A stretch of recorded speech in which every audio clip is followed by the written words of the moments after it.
parents dan teman-teman CCC, kembali lagi dalam acara Class Talk dari Class and Craniofacial Center Rumah Sakit Cipto Mangunkusumo, Jakarta.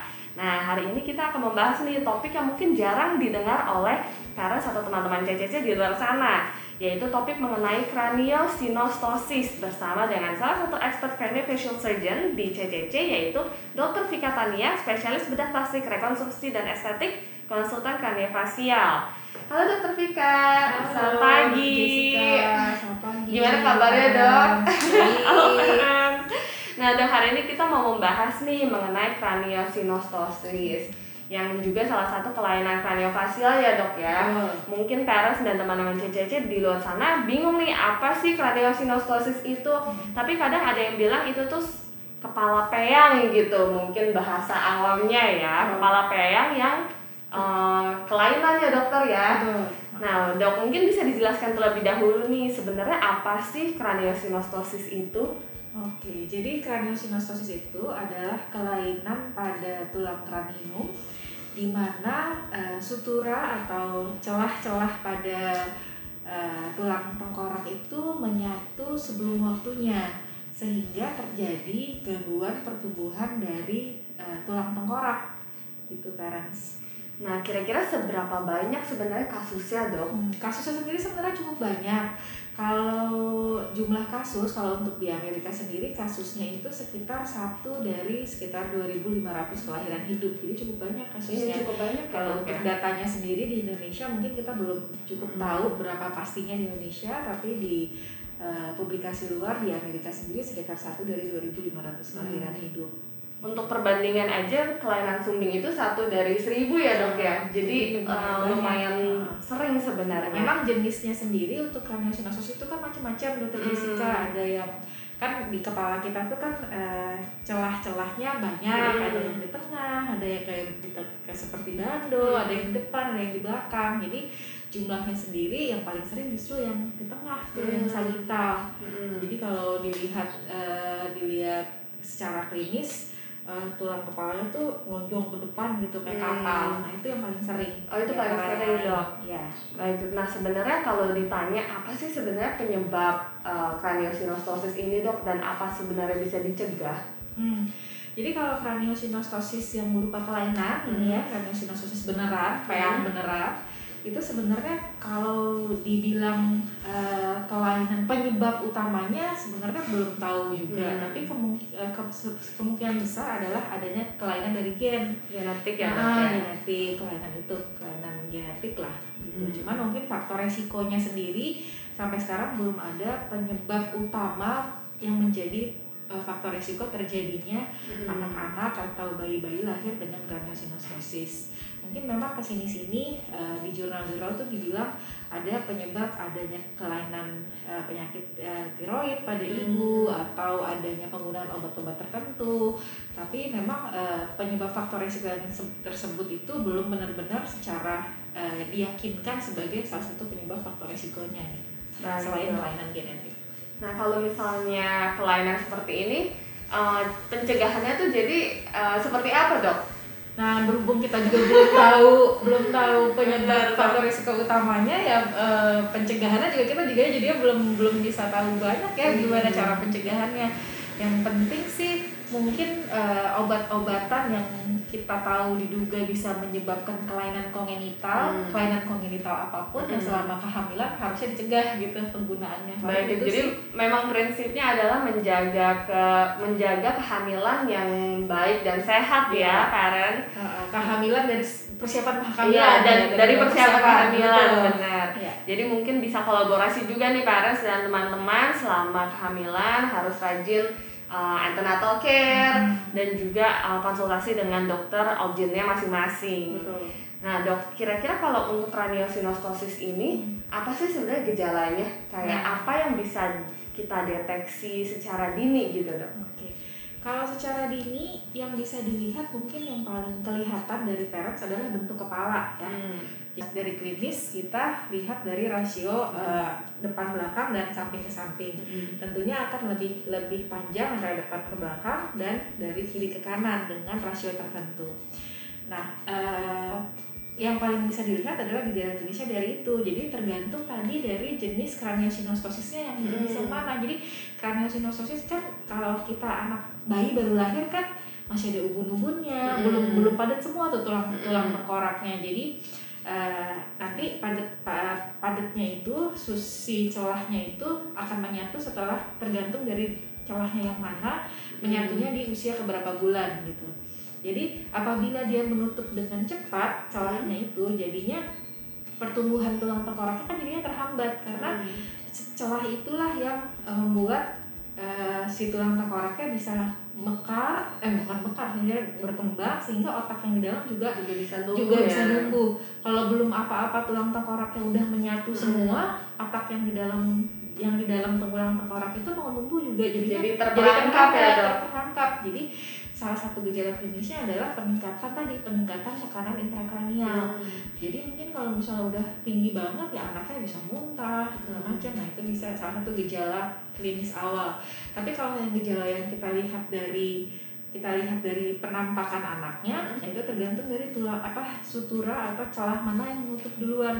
Kalau yang menutup duluan yang dari depan ke belakang, yang di tengah itu menutup, jadinya kepalanya nggak bisa numbuh ke kiri dan ke kanan. Jadi dia berkompensasi dengan numbuhnya dari depan ke belakang. Jadi kepalanya kayak kapal tuh panjang gitu. Atau pada beberapa anak yang sering mungkin pernah lihat juga yang ketutup duluan adalah yang sutura yang kayak bando, sehingga numbuh ke depan ke belakangnya terganggu, udah berhenti, jadi dia numbuhnya ke samping. Jadi kelihatan anaknya itu seperti mukanya jadi lebar tapi pipih gitu. Jadi peyangnya tuh peyang di tengah tapi lebar ke samping.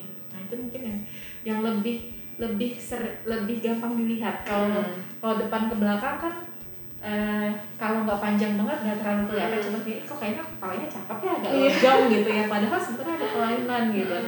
Tapi kalau yang kiri ke kanan mukanya pipih kan kelihatan banget. Apalagi kalau yang suturanya kayak bando atau bisa disebut dengan brachiosefali, kadang-kadang disertai dengan kelainan kongenital yang lain yang berupa sindromik gitu. Jadi craniosynostosis sendiri itu juga bagi lagi, ada yang sindromik, ada yang non sindromik gitu. Kalau yang non sindromik memang berarti cuma ada kelainan suturanya saja. Tapi kalau yang sindromik tadi seperti yang di bando, di coronal sinostosisnya itu atau brachiosefali, seringkali disertai dengan kelainan sindrom yang lain.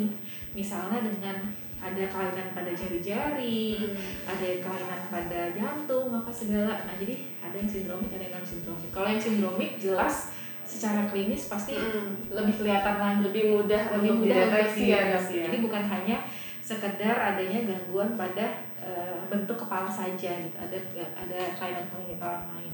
Baik, jadi memang kalau misalnya sindromik kebanyakan memang udah gabungan dengan yang lain dan bisa dideteksi secara dini, bahkan mungkin sejak lahir ya dok ya. Tapi kalau misalnya yang non sindromik memang harus dengan observasi banyak ke dokter, mungkin spesialis anak untuk ukur lingkar kepala gitu ya dok. Betul. Jadi memang harus ada perhatian lebih nih dari parents dan orang tua yang melihat perkembangan anaknya masing-masing ya dok. Nah kalau misalnya dok ada yang suka bertanya, kepala peyang yang penyakit nih, jadi craniosynostosis apakah akan mempengaruhi kecerdasan anak nantinya? Jadi memang kalau misalnya craniosynostosis itu kan dia perkembangan tulang tengkoraknya jadinya terhambat, sehingga perkembangan brain atau otak yang di dalamnya juga jadinya terhambat juga kan. Kalau misalnya kelainan ini tidak diagnosis secara dini, sehingga kita tidak merilis tekanan yang meningkat di kepalanya, ada kemungkinan kecerdasannya juga jadi terganggu karena pertumbuhan otaknya pun terganggu. Oleh karena itu memang craniosynostosis ini apalagi yang berat itu sebaiknya kita dapat melakukan terapi sedini mungkin gitu supaya otaknya bisa berkembang dengan baik juga. Jadi tekanannya dirilis gitu, karena bukan hanya gangguan otak pada saat peningkatan tekanan intrakranial, kadang-kadang untuk kasus-kasus yang parah karena peningkatan tekanan intrakranialnya, matanya juga kan kedorong gitu. Kadang-kadang ada beberapa kasus yang matanya bisa sampai keluar. Masukin lagi, atau nanti gangguan syaraf mata segala macam itu bisa terjadi karena apa, nggak ada tempatnya karena desakan-desakan dari dalam, dari karena mana-mana tempurnya terlalu kecil ya dok. sempit, jadi tekanannya meningkat gitu. Baik dokter. Nah tadi kan dokter menyebutkan harus dibawa secepatnya ke dokter ya. Kira-kira kapan sih kita harus curiga dan konsultasi ke dokter yang dokter yang dituju ya dok? Dan dokter apa yang bisa di visit dan dikonsultasikan dari orang tua? Jadi biasanya memang diagnosis pertama itu ketahuannya memang dari dokter anak biasanya ya. Jadi dari awal-awal kontrol pasca lahir, kalau yang dengan sindromik, kalau sindromik pasti sudah kelihatan dari awal. Kalau yang non sindromik biasanya juga dokter anak tuh kan setiap kali kita bawa anak kita tuh kan pasti diukur segala macam tuh. Nah itu pun sudah bisa dilihat dari rasio antara perbandingan diameter antara posterior sama lateralnya itu biasanya sudah bisa kelihatan. Dan untuk terapinya sendiri, kalau misalnya ketahuan lebih awal, terapinya justru pasti akan jadi lebih mudah. Karena biasanya kalau udah ketahuan lebih awal itu pada usia anak umur 4 bulan itu sudah bisa dikerjakan rilis dari sutura yang fusi tersebut gitu. Jadi pada usia 4 bulan itu biasanya sudah dikerjakan tindakan operasi, dan operasi yang dikerjakan pada usia awal, usia dini itu lebih simpel dibandingkan operasi yang harus kita kerjakan pas sudah agak besaran. Jadi kalau usia 4 sampai 6 bulan itu operasinya hanya sekedar melepaskan fusi dari sutura yang menyatu, terus dipasangin kayak spring, kayak ada alat khusus untuk menjaga supaya dia tidak menyatu dulu sebelum waktunya. Karena kan memang si sutura-sutura itu kan seiring dengan perkembangan usia anak ya pasti akan menyatu sebenarnya. Yang jadi masalah adalah apabila dia menyatu sebelum waktunya. Jadi biasanya apabila sudah menyatu sebelum waktunya, kita rilis dulu, kita lepaskan, terus kita pasangkan sesuatu alat supaya dia tidak menyatu lagi sebelum waktunya. Baik dok. Nah kalau untuk tata laksana berarti kan hanya ada operasi ya dok ya? Iya. Nah kira-kira tahapan operasinya tuh seperti apa sih dok? Kayak usia paling dini bisa dilakukan operasi, atau yang paling telat apa ada batas usia dok misalnya? Kemudian apakah operasinya hanya sekali saja? Ya, jadi untuk tahapan operasi pasti tergantung dari teknik operasinya, sama tergantung dari sutura apa yang terlibat gitu ya. Jadi kalau misalnya suturanya misalnya sutura senitalis gitu ya, yang terganggu yang tengah sehingga tengkoraknya jadinya memanjang ke depan belakang. Kalau terdiagnosis secara dini, sebenarnya itu bisa kita lakukan tindakan operasi lebih dini juga, tadi sekitar umur usia 4 sampai 6 bulan. Jadi itu teknik yang dilakukan biasanya tuh adalah yang spring tadi dipasang. Jadi suturanya dilepaskan terus dipasangin spring. Nah itu nanti bisa tuh nanti ada macam-macam teknik yang dipakein helm lah, pas segala macam supaya dia posisinya nggak berubah dulu gitu tuh.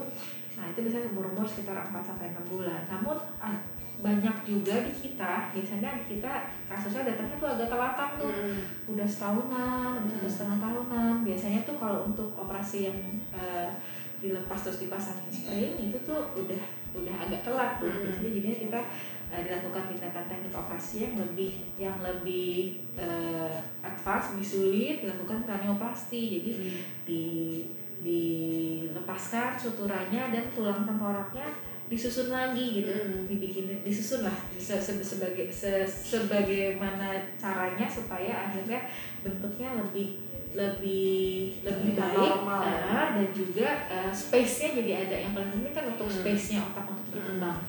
Nah itu biasanya kalau udah di atas 1 tahunan itu. Kalau tadi dokter Jessica nanya umur berapa telat gitu ya. Paling telat dong. Sebenarnya kalau dibilang paling telat, kita nggak ada istilah paling telat ya. Harusnya kan gimana caranya seawal mungkin gitu. Kalau paling telat ya resiko makin lama dikerjakan, berarti makin lama pula gangguan pertumbuhan dari brainnya dan kelainan-kelainan lain. Karena memang semakin telat berarti kan sudah ada peningkatan tekanan intrakranial, terus ada formasi-formasi lain di otak yang menjadi penyulit pada saat kita operasi dan menjadi resiko kemungkinan terjadinya komplikasi terhadap tindakan operasi kalau semakin mundur operasinya.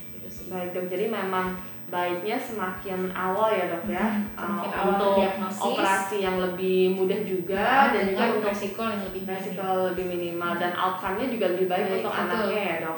Nah kalau misalnya ditanya nih dok, kalau misalnya anak dengan craniosynostosis datang sejak dini nih dok, apakah bisa sembuh total dan anaknya nggak akan mengalami keterbatasan dari segi mental atau kecerdasan dok? Tentunya kalau craniosynostosis sendiri diagnosisnya ada apa dulu nih, craniosynostosis yang sindromik atau yang non sindromik. Kalau yang non sindromik, kalau misalnya terdiagnosis dengan dini dan tertata laksana dengan dini, tentunya dia akan berkembang secara baik dan senormal mungkin bisa.